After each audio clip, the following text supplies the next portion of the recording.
ఓం శ్రీ సాయిరాం. సర్వత్ర ప్రాణిపాదం.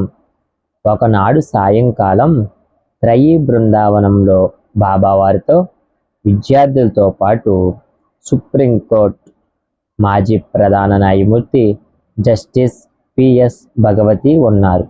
భగవాన్ ఇంతకు పూర్వం భగవతి గారికి ప్రసాదించిన ఉంగరం ఆయన చేతి వేలికి లేకపోవడం గమనించి, నీకిచ్చిన ఉంగరం ఏమవింది అని అడిగారు.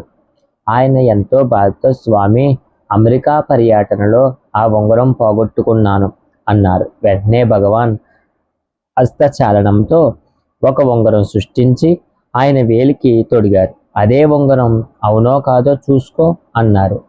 భగవాన్, అవును స్వామి, ముమ్మాటికి అదే ఉంగరం అంటూ ఆయన రేఖాన్ని వ్యక్తం చేయగా, భగవతి, ఇప్పుడే చెప్పావు కదా, సర్వత్ర పాణిపాదం తత్ సర్వతోక్షి శిరోముఖం అన్నట్లు స్వామి అంతటా ఉన్నారని అంటూ భగవాన్ చిరునవ్వులు అందించారు.